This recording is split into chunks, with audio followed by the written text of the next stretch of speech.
Now is the time to submit your original Christmas song. The Who is You. If you're a songwriter and would love to be a part of our Christmas compilation project, then you're in the right place. Where can you submit? GMIHub.ca is the place. Please visit our website at GMIHub.ca and click on Family Christmas to find out how you can submit your song today.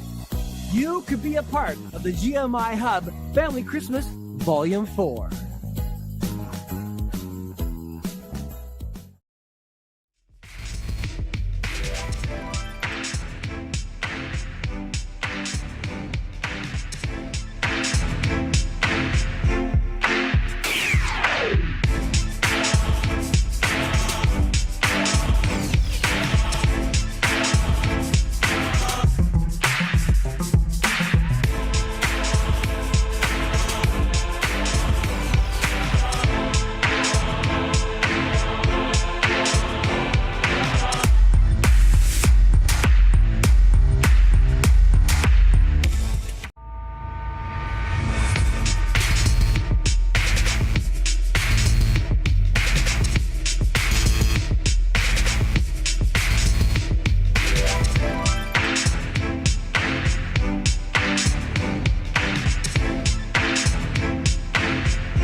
Hey everyone, welcome to GMIHub Online. I am Cheryl Dewick, your host, and tonight we're going to be talking about what it takes to be a studio guitarist. But before we introduce our panelists, let me introduce you to our wonderful co-host, Dale Borland. So glad you guys are watching tonight.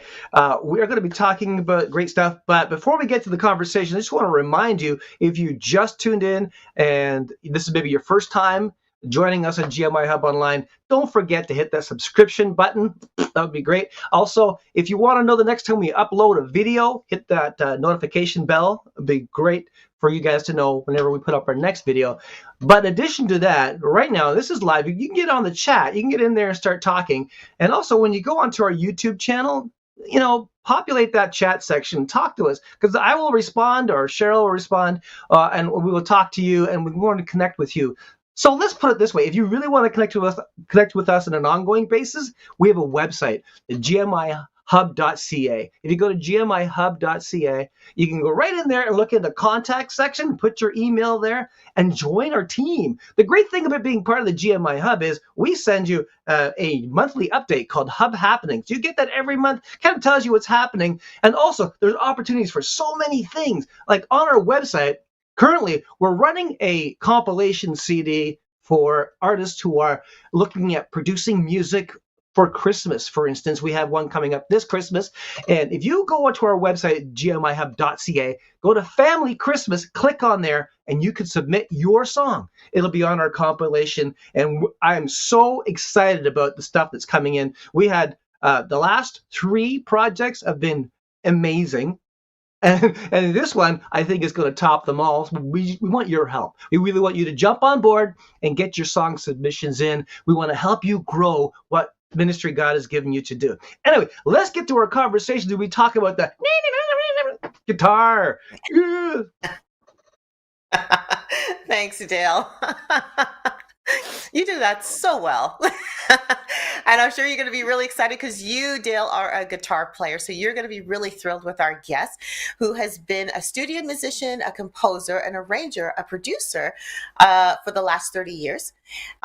He has experience creating music for artists, for television themes. And the one I listened to was actually, it used to be the Michael Corrin show. I actually recognized that theme music. I didn't know he was a part of it. He's also done music for corporate gigs or for corporate organizations. We connected with him at Power Up, and now he's here with us. It's Johnny Nixon. Johnny, say hello to everyone. Hey, everybody. How is everybody? So good. Great. So good to have you back.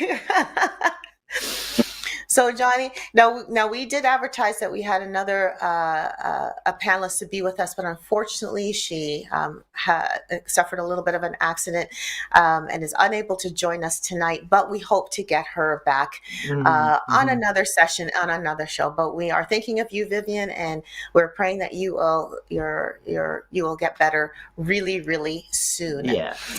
Yeah. Yeah. So, Johnny, that means we're firing a whole bunch of questions at you. And But that's great because Johnny, I want to first of all talk about something that's really obvious to me as a session player in the studio. The diversity of styles that you must have to accumulate has to be beyond like comprehension, because you're sometimes playing stuff that maybe doesn't sit within your own personal listening pleasures, but you have to do a really good job with it. So let's go back and talk about your journey at the beginning of it all, when you first started thinking about how you could work this session studio guitarist. How did that come about? Usually it comes about people see you playing, and it might be a style that you're good at or whatever, and they say, well, I could use that on my record or whatever. So that's how it usually comes about. But once your name gets out there, you just don't say no to anything. So if it's a polka record, and you just say, yeah, I'm gonna do it. So and before you research it and you find out how to do it, and that's what Humber. I went to Humber and U of T for classical kind of thing. So they just prepare you for that. So Wow. when you do, you sort of everything else, you understand chord progressions and so on and so forth, and how to solo over top of it and how to improvise over top of it. But each genre is got its own little special stuff to it. So the gospel choir, that was a big challenge getting into that, because I never listened to that type of music. So that was a huge challenge. So just listening to it and then trying to get good at it and having some failures and just keep going. Well, I really enjoyed your playing because you're in and you did like I was watching your decision, because I like to watch musicians and how they decide what they're going to do, and I thought you had such a complimentary way of when not to play. I thought that was wisdom at its finest, and I really enjoyed watching you playing because you knew how to sit in the mix. It was so nice. I could tell you were a seasoned player. That's good for gospel, but say it's like a rock thing, then Right, you have the that's total different. opposite. So Yeah. I love playing three-piece bass, drums, guitar, where I have to fill the entire, the whole spectrum, and it's kind of that way too. So in the gospel choir, you've got harmony going on, but when you have a three-piece situation, you can mess with the harmony a lot, right? Which is really cool. Right. So Yeah, true. even if you're a bass player too, you can mess with the harmony, because the way music works is the fundamental determines what the rest of the notes sound like above it. So on bass, sometimes you can play different notes and just totally change what's happening that way as well. So yeah, so different genres have different things. So yeah, the gospel choir, it's so busy because you've got 3 keyboards, bass players flying, drums are flying, and then you just gotta find that pocket where that little niche inside there, which took a while with the gospel choir, right? Because you want to play big chords, but you can't. You sort of outline the harmony and play very syncopated. Mm-hmm. so, Johnny, what would you say are the steps to becoming a studio guitarist? There are some guitarists that are watching right now, and they're at different stages in their guitar playing. But if they're even thinking about being a studio guitarist, what are the steps to getting there? I think I'm not sure what the schools are like now, but going to school like Humber was awesome. It set you up for that. Like it gave you the theory, it gave you, and I think being in that school situation where you're on your axe every day for 3 years or 4 years, that's where you really elevate your playing. Mm. So I've sent students away to Humber or wherever, I got them in there, and then 3 years later, just incredible players, because you have to soak yourself in that environment. right? So that's the first, whatever, if you wanted to become a studio musician just in rock, just get into that genre and make opportunities to do that. So I think just making opportunities is a big step. So, like even CD production, just how to get into that, you just have to do it. Maybe just take a project where you're going to do a record and do all the pieces of it. You know what I mean? So that to being a studio musician is not just knowing your instrument, but knowing all the other instruments and Yeah. how that fits. Right? So like how to Yeah. learning drums, then I can sync in with the drummer a lot better, right? And listen to Absolutely. what they're playing, and then sort of either counter what they're playing or play with them, whatever they're doing, you know? So just immerse yourself. Whatever you want to do, just immerse yourself and don't put the guitar down. You know, when you're watching Yeah. TV, when you're watching TV, that's when you get all the fundamental practices, just playing something over and over and over again, right? But yeah, learn your three scales: major, harmonic minor, melodic minor. You know, learn all the modes inside there, and then get yourself into situations where you can exercise it. So it sounds like to me like theory is fundamental, but knowing what your position, your role in the full band or the whatever style of music you're in makes it have you gotta have a bit more of an edge to do a successful and maybe the best quality job you can. Yeah. So it's not just like, I find like you can practice smart too, because you can practice, it can be redundant doing something over and over again. But like I said, when you do a project, so say I'm doing a reggae tune, and I've never done a reggae tune before, and I start to record it, and you start to record it in your DAW, and then hear back what you're playing, you know, and see if it makes sense, see if it's something that somebody would buy, right? You know, so just doing that project, I think you get more immersed into it, you know, and you're going towards an outcome instead of just saying I'm going to practice 4 hours a day. Like have something that you can hear at the end of your playing, you know, at the end of the project kind of thing.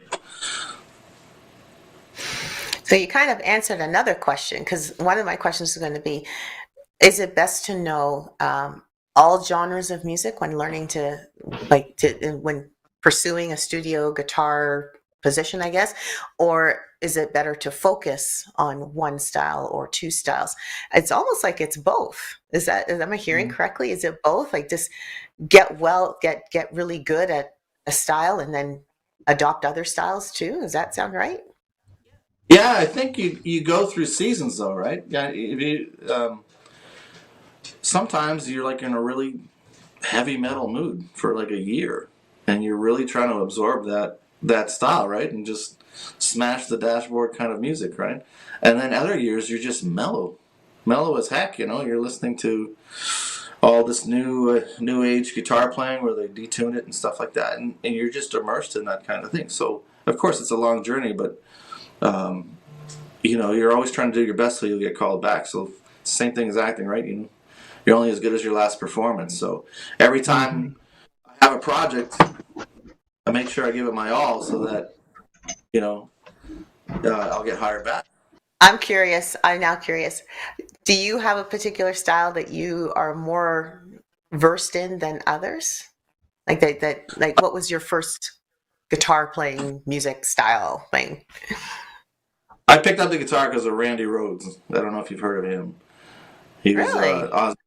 yeah. So because he played classical and the chord progressions were so, you know, he's using minor 7 flat 5s and stuff like that, and you could hear it. You didn't understand it at the time, but it just wasn't all power chords, and it was, you know, it was Eddie Van Halen, you know. So that type of style got me into it, and because they play classical, I got into classical as well. So that's where I started, but then when I wanted to pursue it as a career, I knew I had to learn jazz. So that's where I found a good jazz teacher, Rob Campbell, and he got me prepared for Humber. So then once you start getting into jazz, and learning that type of style. But yeah, I started out as a rock player, but then just like I'm saying, as you grow, you get new styles and you get to learn them, and you go through seasons, and you know, I was a big Michael Hedges fan, which was I don't know if you've heard of him. He was the first guy to do all the detunings and the slapping the guitar and stuff like that. So, you know, love that kind of thing. I've got a Christmas record where it does that. All that type of style. You guys were talking about your Christmas record. Yeah. I did that for YouTube. There was like a fireplace channel I got hired to do. You know those fireplace channel things? Oh, yeah. Yeah. So that's one of those things where I was working at Toyota too. So I just sort of semi-retired and I'm back into music full time. But I took that job while I was at Toyota doing 10-hour shifts, and I had to come home, and I had 2 weeks to do this fireplace channel. So if you know the fireplace channel, it's like they want 5 minutes of Christmas music. You know, of one song they want 5 minutes. Yeah. Now you try and do a Christmas song for 5 minutes. So I had to come home and basically arrange all these tunes with the 2 hours I had and go through it. So that was an awesome experience. But that's one of those ones where it's like intense and you have a deadline. I love deadlines because I think you really grow when you have a deadline, right? And you're striving towards that. So I had 2 weeks to do this full record, and I only had like 2 hours a night to do it. So it was fun. And I couldn't record. This is when my studio was in the basement, and when the furnace was on, I couldn't record because you would hear it through the mic.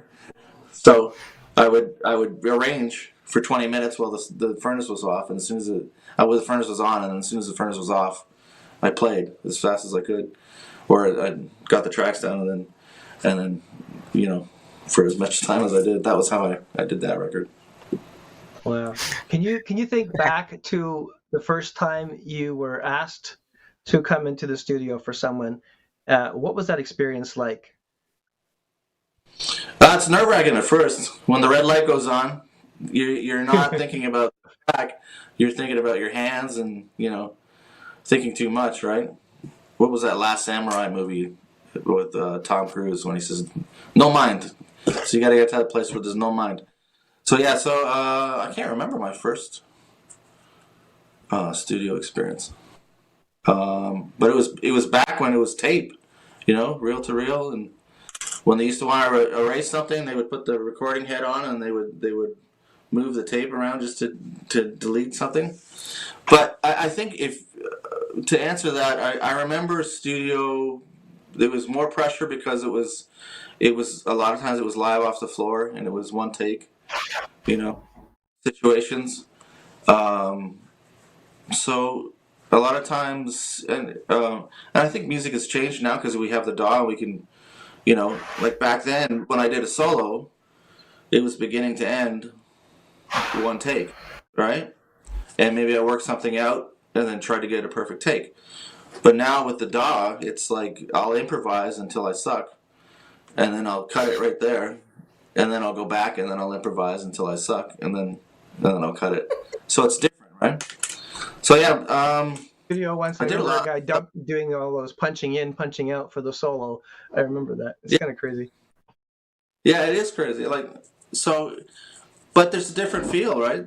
I find the records sound different than they did back then. Not good or bad, but just, you know, I enjoyed the studio experience when you went in and everybody was there, drummer, bass player, you know. And we still do it that way with the choir. We do all live performances, which is great because then, you know, you go back and you hear it and it's awesome. There's a lot of improvisation. You go up and hear it that way. But yeah, and then every situation is different, right? For a corporate situation, it's different. For an artist situation, it's different. You know, a lot of stuff I get is just, you know, there's an artist that just needs guitar work done on it. So, and for a guitar player, just to note, it's different than a bass player session, right? Bass player, they've got the one track, you know, and then for a guitar player, you're giving your client anywhere from 10 to 20 tracks. Right, as a guitar player, because you've got an acoustic, then you want to pan them usually left and right, so you give them an acoustic part without a capo on, and then maybe an acoustic part with a capo on, and so you get a different part of the spectrum on there. You've got guitar rhythm parts, you've got lead parts, you've got effects parts, you've got like swells, you've got all sorts of things you can do, you know, EBO parts. And Yeah, whatever. that's a good That's a good point, Johnny, because I think that there's an expectation perhaps when someone who plays really well and maybe they get asked to do studio work, but when you come into the studio, like you said, for a guitar track, you want to do different tracks for different things. You'll have different Yeah. placement, different sounds, different effects. Some might even be just used for an effects bus, and you want to make sure you've got these expectations as a session player, what is expected of you when you go in. It's different than, like you said, a bass guitar. They might have a couple of tracks, maybe, but it's less, potentially less on their part. So yeah, so let's talk about expectations of today's station, like a studio session artist, a little bit. That's great.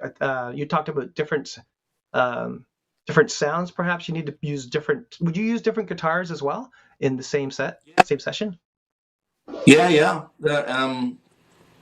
So like acoustic wise, there's I'll have a normal tuning acoustic, and then maybe I'll double it with I'll give you an example, like a Nashville tuning. So I just use this guy. It's got a bunch of signatures on it from a bunch of famous people. Nice. Let's see. There's Alex Lyson there. John Petrucci from Dream Theater. Bunch. Wow. Even Ron McLean's on here, and Don Cherry. Anyways, just to show you, from a normal guitar, this is a way to get a 12-string sound without having a 12-string. So basically, these top two strings are normal, and then the bottom three strings are up an octave. So you get a different type of sound. Wow. So I get that 12-string sound, so I might just double a track and have a different guitar, and you get a different sound.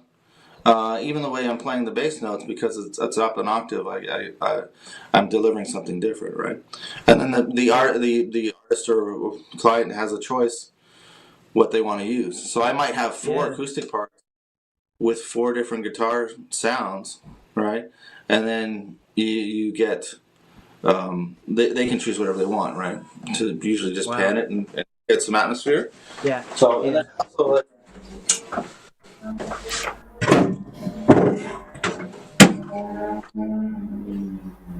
there's mandolin, there's dobro too, right?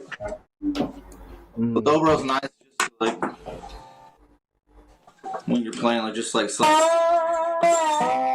you get like country stuff, but it sounds really nice with some atmospheric kind of effects on the background and in the back, so like, stuff like that. But I also play like mandolin, banjo, those also add to the track too. So I can offer that. Totally. So that's another thing for if you're a guitar player, studio guitar player, just learn everything with strings on it so that you can get hired more. So that's everything with strings on it. I like that. I just gotta learn to play everything with strings on it. Yeah. So bass too. I love playing bass too. It's just and then.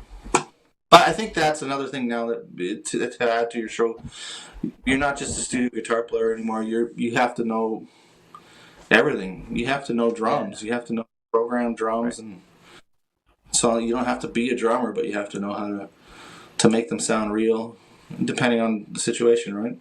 Whatever you're in, right? TV stuff, they seem to be more relaxed. Oh, that's good. That's good. just then they'll send it off. But for an artist, they want it to sound pristine and punchy and big and whatever the context is. Yeah. So yeah, everything is just school of hard knocks. Once you get out of this, Humber, and like I said before, I just say yes to everything. Some lady came up and said, "Hey, I want to do a Latin record." I said, "Okay, let's do it." So and then learned all this Latin music, and it was great. So that's how I learned how to play, flamenco and so on and so forth. And so just by taking on a project, because I sort of get excited about that type of thing, and listen to a lot of music and just immerse yourself in it. We're gonna go to a commercial break, but I want to talk a little bit more about getting those gigs, because like, how do people come across you? And like, there's all these questions that I want to ask, but let's go to a commercial break and we'll get back into that. Okay. GMIHub is accepting new songs for their 2023 Christmas compilation. To find out how to submit your song, go to www.gmihub.ca today. GMI Hub Family Christmas, Volume 4.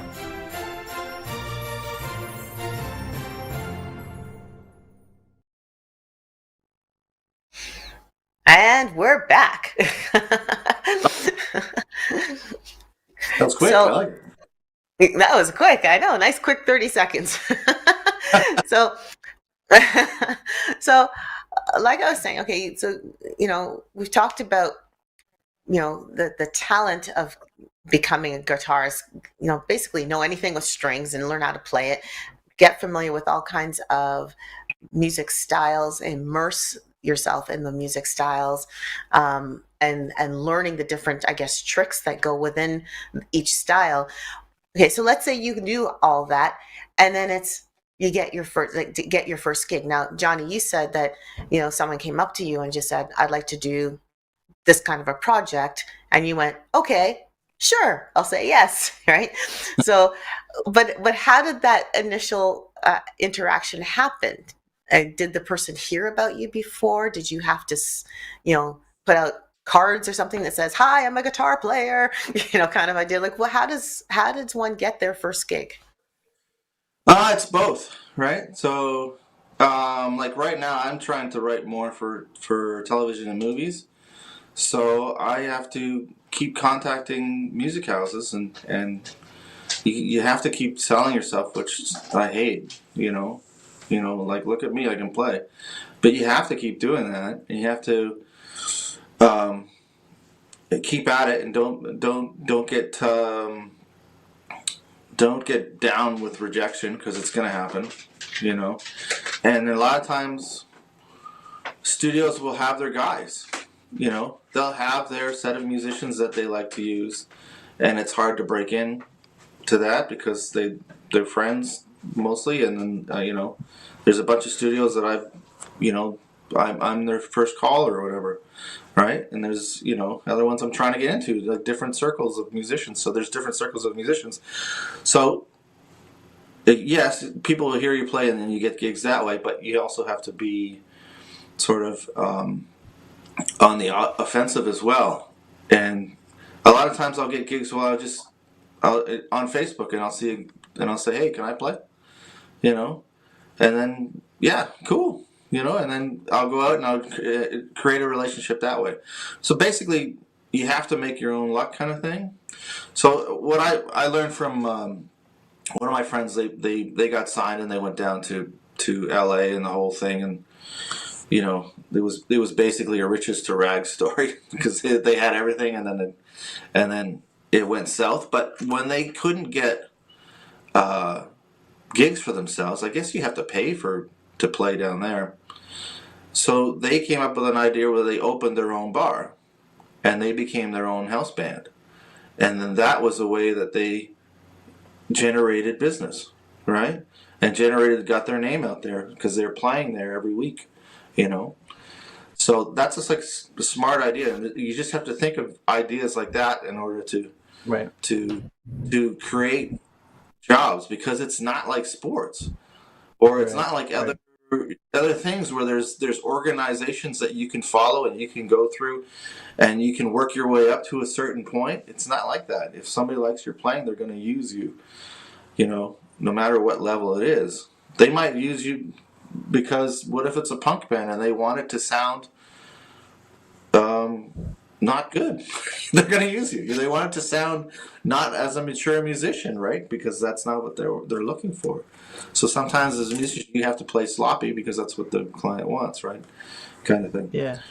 That's interesting that you say that because I thought that to become a studio musician, you have to have, achieve a certain level of guitar playing, like in piano. Like I know that there's, grades that go, from grades 1 to, I guess, 12, I guess is what it is.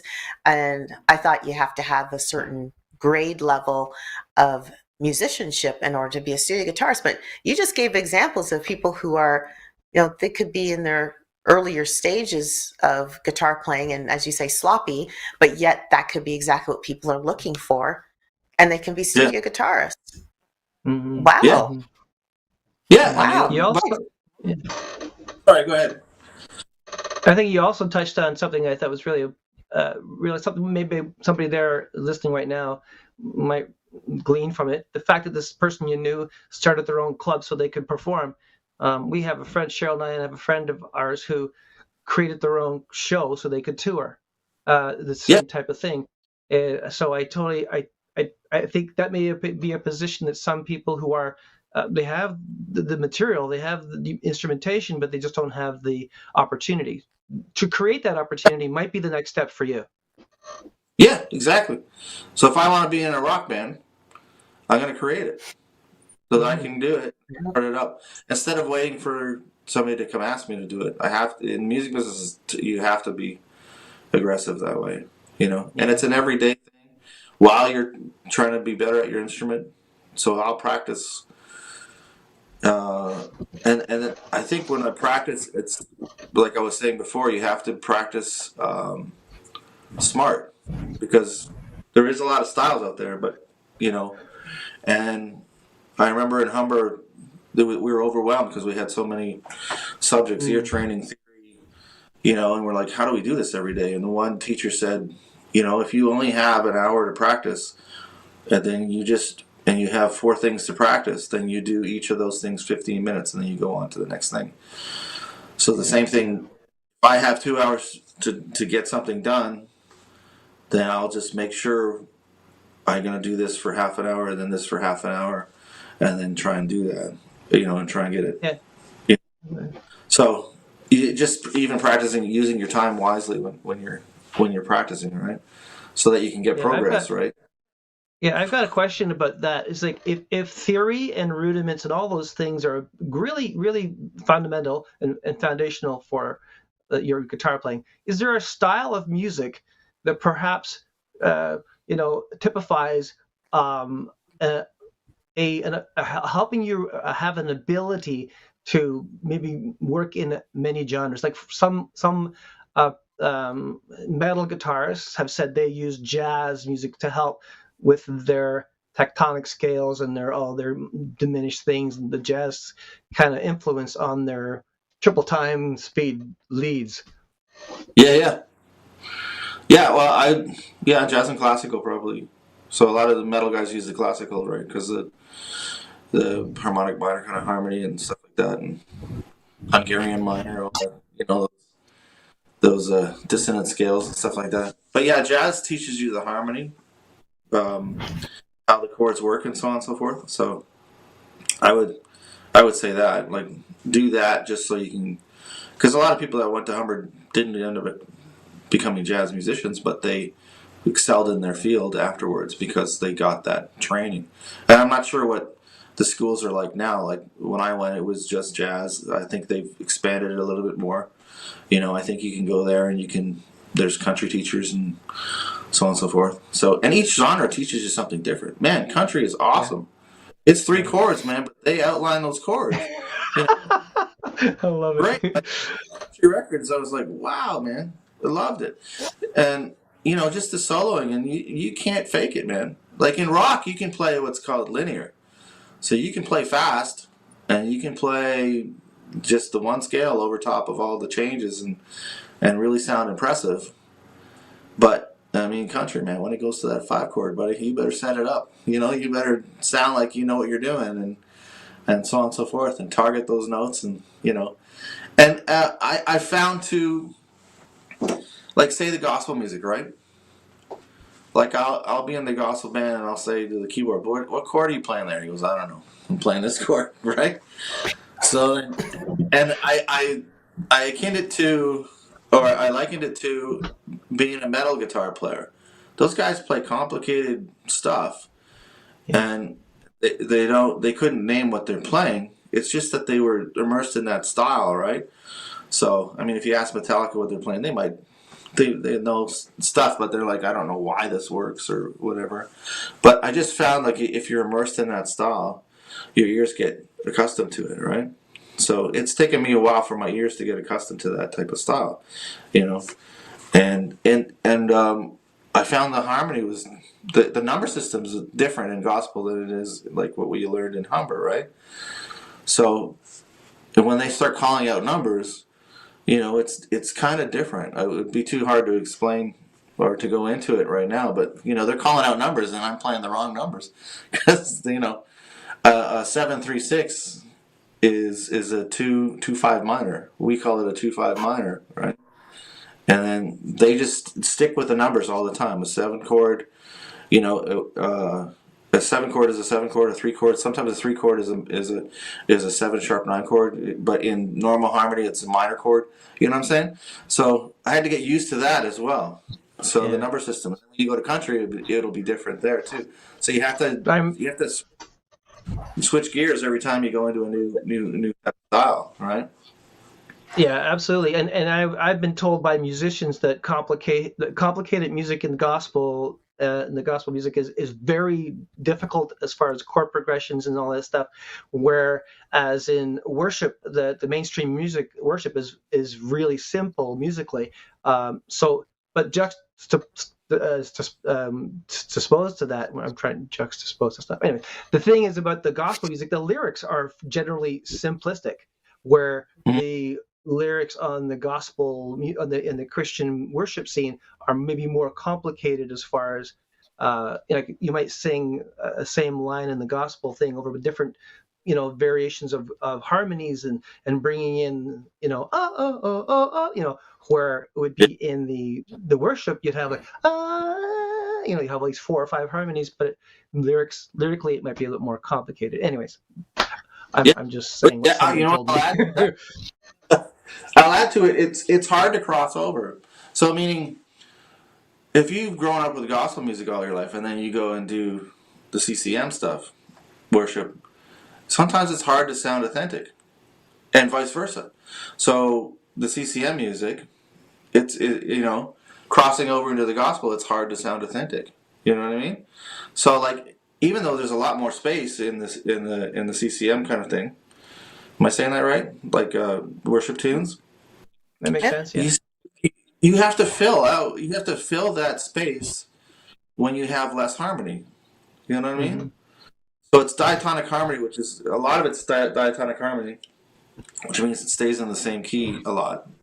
So, and sometimes it's hard to go. I found that in Humber as well, right? If you grew up, if jazz was your thing, and then we were playing like maybe modal tunes. Modal tunes, you'll be on a chord for like 4 bars, right? And the saxophone players were used to, when they started out, they were used to outlining each chord. So the more chords, the more comfortable it is for them, right? And then when there's one chord, it's like, oh, what do I do for 4 bars, So that was an adjustment there, I found, right? Whereas the guitar players were used to playing linear, like I said before. So when you threw a bunch of chords at us, we're like, oh boy, what do we do? They're going by too fast. I can't switch scales, because we're thinking more scales, like full scales, instead of outlining the chord in more of an arpeggio manner. You know what I mean? So there's always like an adjustment at either side, and you're always trying to sound authentic, right? And that's how you get called back, is if you can sound authentic and still move people while you're trying to play the music. So you gotta love it. How about that? You gotta love playing music. Yes. And it's got to be on your mind, at least 50% of the time. You got to think of family too. You got to think of the boss man too. You got to take a look. Yeah, true. Yeah. So just getting out there and doing it, man. Creating opportunities is my best advice. And I'm still trying to get as much work as possible, right? Because it goes up and down. I had to go back to Toyota because YouTube came out and half my income was teaching. So people decided to learn off the internet. Yeah. And then I found the talent level just dropped, So when I teach workshops and stuff like that, before the internet, everybody was amazing. We'd be teaching like Yngwie Malmsteen, stuff like that, and at these workshops, and then now it was just like, put your finger on the first fret of the first string kind of thing. It just dropped. I don't know what happened when YouTube. I think because YouTube, there's so much, it's kind of overwhelming, because there's a lot of great stuff that you can learn, it probably is like, well, it's too much kind of thing. So I don't. You say you play guitar. So do you remember when you started playing guitar? And I remember a buddy of mine, he played guitar. I played drums for years, and I love playing drums. And it's just out of necessity I started playing guitar because I help lead worship at my church, and sometimes there's nobody else to back you up. yeah, And so you have something to carry the melody. I need so I either keyboard, which I did take piano, and I do have a little bit of that in the background, but I don't play well enough to embarrass myself in front of people. Or guitar, especially with the basic 4-chord song, I'm good. I was saying like the Beatles when they learned B7th. You ever heard of that story?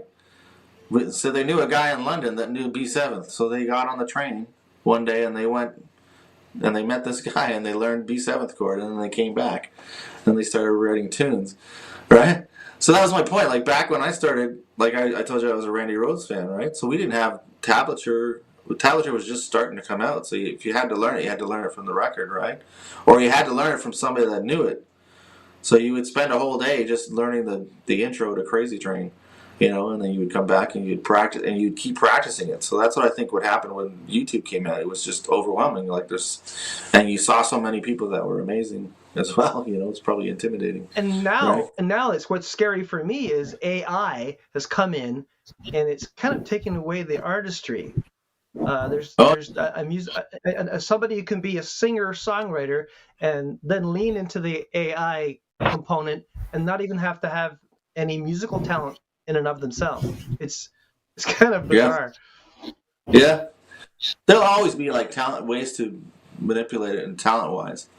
Like I've got these new programs that I'm using, Easy Drummer, Easy Keyboard Player, for my TV stuff, so I can pump out tunes very fast. But it's like I can even just tap, like whatever pulses like chords are at, right? I can tap, and then they can find me a drum groove that works that way. But still I have to go into the MIDI and maneuver stuff around. But it gives me a basic, and I can do stuff a lot faster, and even with the keyboard thing, right? It's like, I'm not a keyboard player, so a lot of my keyboard parts sound really blocky, but this gives you like patterns that you can work with and go around. And so it makes it a lot faster, right? But now I don't hire a keyboard player because I can do it myself, right? Kind of thing, I don't think so. The studio guitar player thing too. If you're a singer, you're going to get work. If you're a good singer, you're going to get work. If you're a good guitar player, it's hard to get work. You just have to be elite. Not saying that I'm elite, but you have to strive to be really good because there's a lot of really good players out there. So, and then, so maybe being elite at if whatever's your style, be really good at that style so that you can get hired for that type of thing. I guess networking in that community is also a strong point as well. Yeah, for sure. Yeah. And just say, "Can I play?" And get up there and try it. So it sounds like to me that maybe correct me if I'm wrong, but if you are a person who's wanting to operate in many diverse styles as possible, you need a whole bunch of gear. I mean, you need a whole bunch of guitars to facilitate that spectrum of sounds. So that might be a challenge, I think, for some people to realize that if you want to be, well, I mean, you may be able to rent a guitar, I guess, but if you want to practice that style, you need to have your own guitar, right? Yeah. And I don't think that's a problem. A lot of people that can't play have way better collections on guitars than I have. Ever noticed That's that? great. When they talk about gear more, I'm like, well, let's play it. Let's play that guitar. So yeah, for sure. And just it's more about sounds, right? So Yeah. I learned a good trick on your last show when you had the bass players on, and the one guy said, when you want to come home, whenever you leave the house, always have 2 cases. So that when you come home, if you got a new guitar, you can put one in the other case. So No one has to ask you questions. That's right. Yeah, where did the money go? So, that's funny. I thought that was fun. Yeah. Yeah. So there's different, and there it's also even just electric guitars with different sounds. Like a Les Paul will give you a different sound than a Strat style and a Gretsch style hollow body. You know, so Yeah, for depends on what you're looking for. And then the effects is a totally different thing. And to be honest, a lot of people I know are way better with the stomp boxes than I am, even setting them up. And I just go, I hand them my pedal board. I gave it to my son the other day. And I said, here, fix it. So these are the pedals I want, and they put it on. And there's a certain order that you can put the pedals on to make it sound better. You know, so you know, just knowing that it helps. Knowing people networking that way, and because you can't do it all. You know, you got to have good friends as well, right? So so that's a totally different thing. And then plugins as well. There's different plugins that you can use. So a lot of times when I record now, I'll use the guitar plugin because it's a lot cleaner, right? And I can make it sound a lot tighter, you know. And the effects work a little, you know, if I want ping pong effects or whatever. If it's atmospheric, it sounds better. If it's plugged in, than mic'd. But then sometimes micing it and cranking it. Like my first record, the producer, he took a Fender amp and he just ran his finger along where the knobs were, so everything went up to 10, right? Except for the reverb. So everything was cranked, and so my whole first record is just a Fender amp cranked in the other room, you know. So was it a Fender Twin? You know, I can't remember what it was. It was small. I think it was a small Princeton or something. Oh, okay. But that was because I had a rack mount back in. This is back in. I don't know what it was, 90 or something like that. So I had a rack, and that sounded too clean and pristine, and it didn't have any girth to it. So he said, "No, you're not using that. That's that's a crutch." So I learned a lot of stuff, but from engineers and producers and stuff like that, how to get, you know, even how to mic your amp and so on and so forth, and you know, it's awesome. It's such a great, even getting into sound, like I'm getting into more of mixing and stuff like that. It's a totally different animal, you know. A lot of times I would do a record, I would just track it, learn how to track it, and then I would send it off to somebody that knows how to mix it, right? So I'm learning that now. So you got to wear a lot of hats, you know, and it's fun listening back, you know. And then all the every time you learn something, you listen to music differently, right? You're listening to the snare drum and how it was mic'd and what compression they used and so on and so forth. You know, you ever get some people go, "Do you ever just listen to music and enjoy it?" Yeah, man, all the time. You know, people think all you're doing is analyzing the music all the time. I'm like, no, man, I can sit back and just get absorbed with it. You know, there's so many different facets. It's good that you can do that, because I think that a lot of musicians who are into it get caught up in the technical side of things, and they don't just sit back and get lost in the music. Yeah, man, I love it. It's great listening to other people too. My kids are doing music now, and it's awesome, and it's different. It's different from what I do. Like my older son's music's like shoegaze music. My younger son, he's a drummer, but he plays guitar and all these alternate tunings, and he's got the effects pedals, and he does gigs with just himself and a drummer, and it's so full. It sounds amazing. And then my daughter's got a punk band now, and it's hilarious. I mean, it's great. I know it's not hilarious, but it's just they just start out and they, you know, they're so good at the merchandising and stuff like that, and they sound great. You know, punk band, you know, nice. Right. They find their lane, right? They find their lane and they just go where they feel that they fit. Yeah, I'm amazed when you look at it and they're all different, you know, to what you're doing, in the path that you took, and it's still music, but it's different, you know, each one of them, you know, it's very cool. As the non-guitar player, I just listen because I'm going, this is where we almost can go into a studio talk and go, oh, so what equipment should you have? And especially with indie artists that could be watching, right?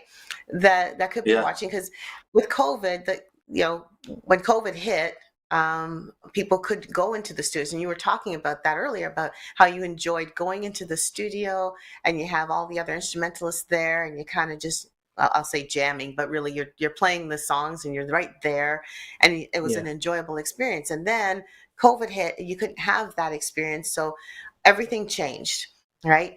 Yeah. And all of a sudden, being a session player was not necessarily going physically into a studio, but Hmm. somehow still providing that talent.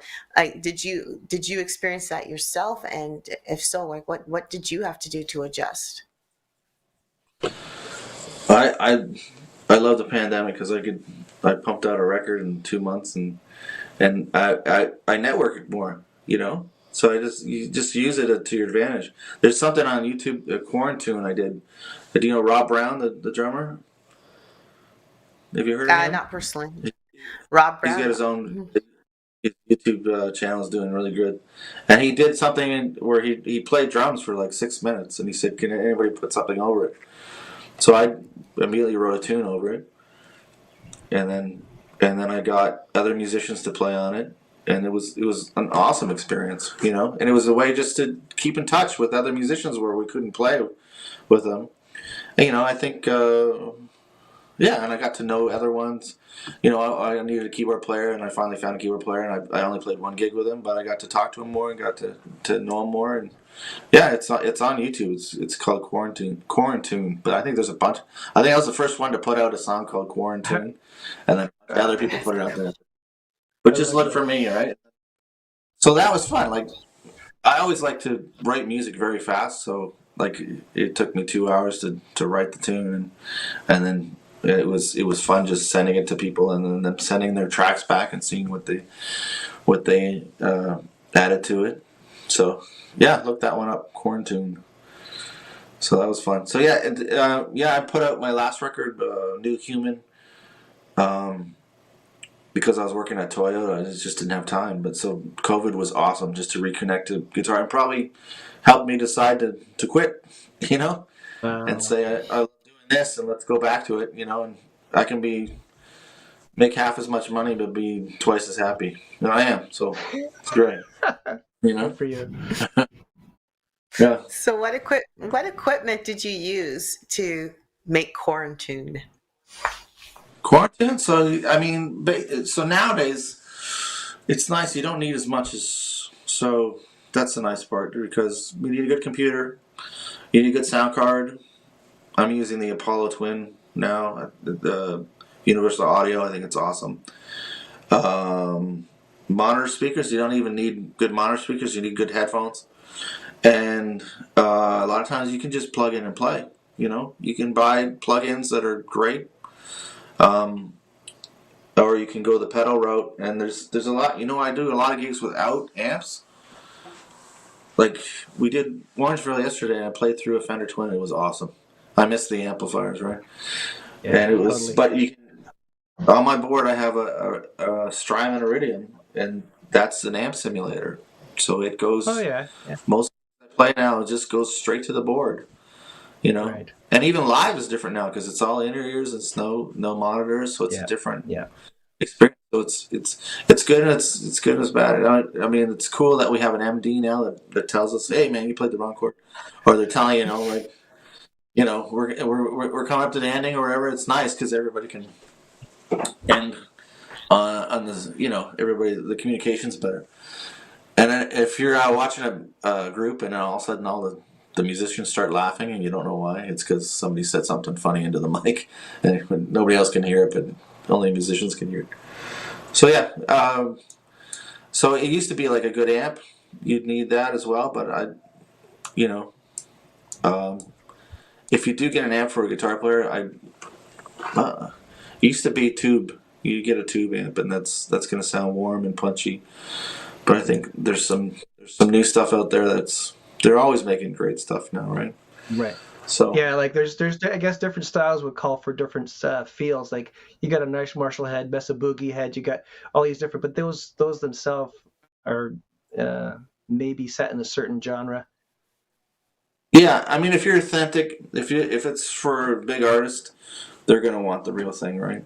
So they're Yeah, going to want that. The plugins get really close, but yes, it's true. Yeah, One of the workshops I worked at, Albert Lee. Have you ever heard him? He's a country Albert Lee. legend, Albert Lee, and he was talking to him. He was talking about, because he grew up with Jimmy Page. You probably know Jimmy Page and all that scene in London, right? And it was amazing how in at that time they wanted to sound like the American players, where they're bending the strings, right? But when they got their packs of strings over there, their third string was wound, right? So meaning it's hard to bend that string. So they created, but him, like, responsible for creating what we have, like, called slinky strings. So they'd take a banjo string and they'd put that on the first string, and then they would move all the strings over. So your second string was your first string, your third string. So you see, that's so they, out of necessity, they had to create a new way to play the guitar, because they, to get those strings. So then early Bob called them slinky strings because of that, which is kind of cool. Yeah, you kind of get creative because out of necessity, right? We were once, my band was at a gig, an outdoor gig, and our bass player had a Trace Elliot, and the main stage got ear of the fact he had a Trace Elliot. So guess what? We got a contact from the main stage saying, "Hey, can we borrow your amp?" So gear is kind of, it depends on the genre, but it's also, there's a certain standard, right? And if you have a good gear, everybody can respect the fact, okay, he cares about what he does. Yeah, for sure. But then some studio gigs, you get. I was just thought of. You've been asked to do wacky stuff. Like, I remember one person said, "Can you make a guitar sound like a seagull?" Right? And I'm like, "What?" Because they wanted, like, this atmospheric seagulls and stuff like that before you can, get. So I had to think about it. I don't know if you can hear this guitar, but can you hear that? Yes, yes, indeed. So I thought of, like, the slide like this, but you can make it. I don't know if it's loud enough, but you can make it.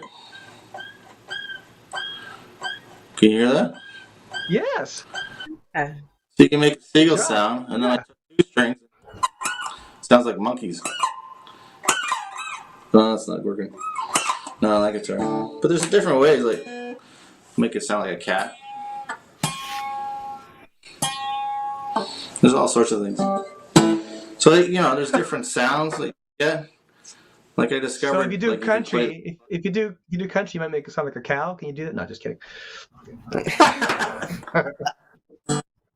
I can make it sound like a horse. Oh yeah.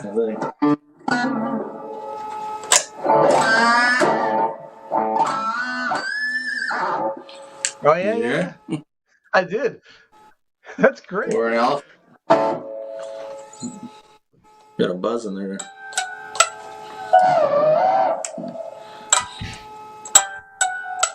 Oops. No, that's not working.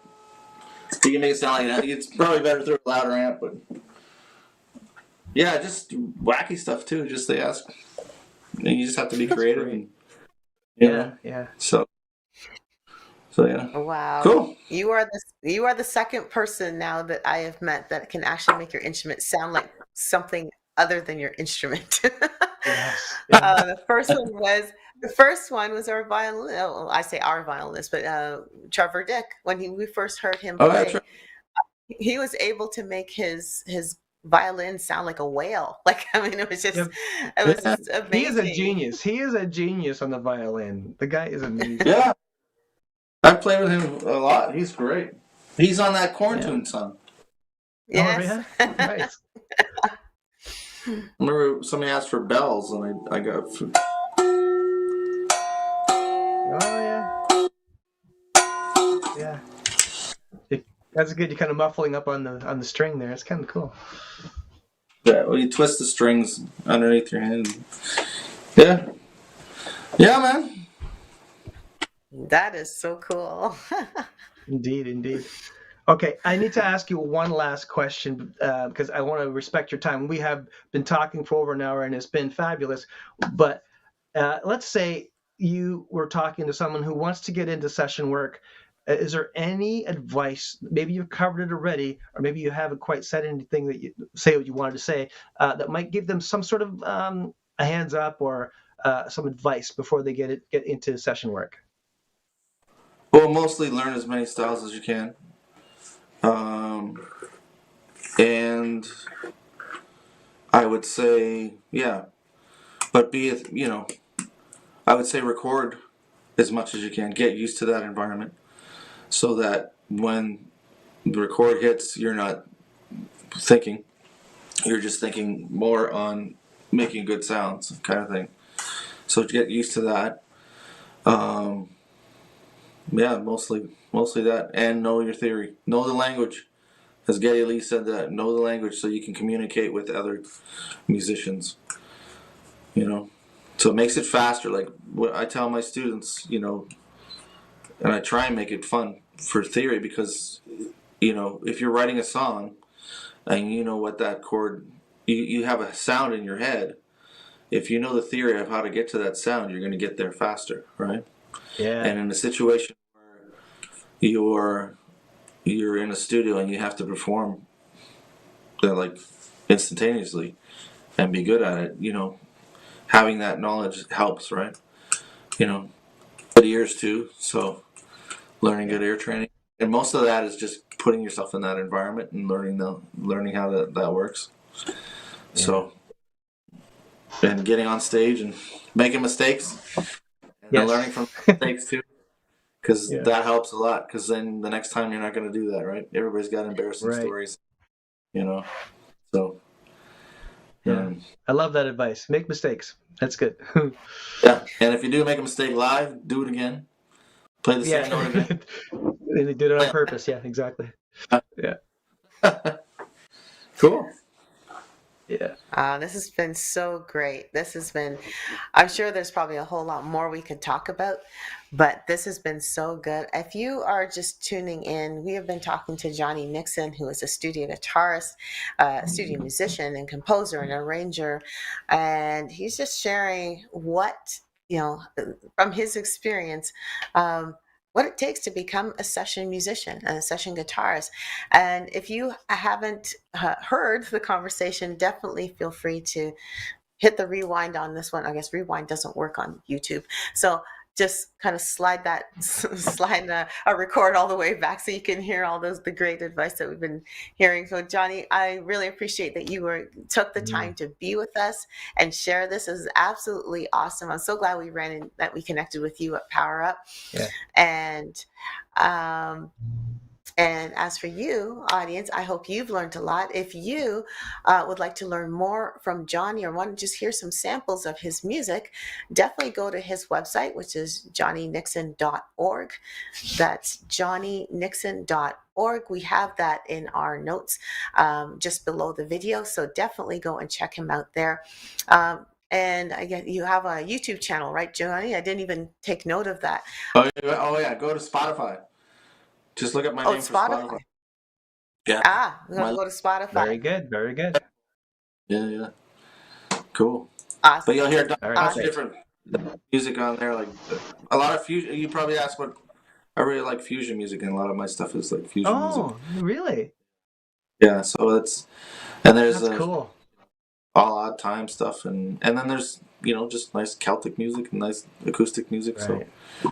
So stuff that makes you feel nice, and then stuff that makes you feel angry.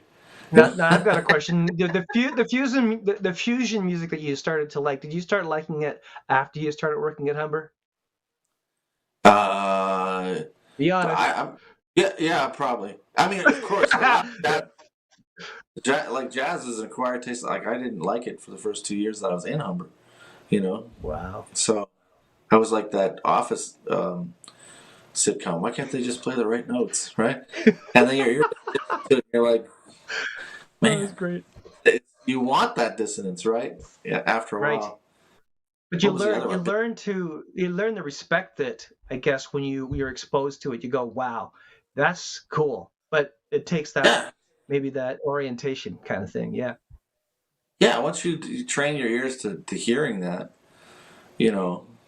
Same with gospel music. The more I'm into it, it's like, wow.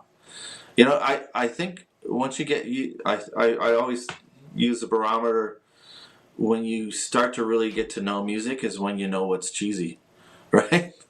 So meaning like Yeah, yeah. if I'm listening to jazz, like I could be listening to the worst jazz group ever. That's really really bad, but if I'm new to it, it might sound great, you know. But once you get more seasoned, you're like you can understand which is good and which is not good, right? So Wow. yeah, That's very true. So I hope that yeah. you found this a good video if you're watching at home. I hope that you enjoyed this. If you are first time visitor to our YouTube channel, GMI Hub Online, please subscribe. You would really help us out a lot to have you join our subscriptions and hit the notification bell. That way you'll get a notification next time we upload a video.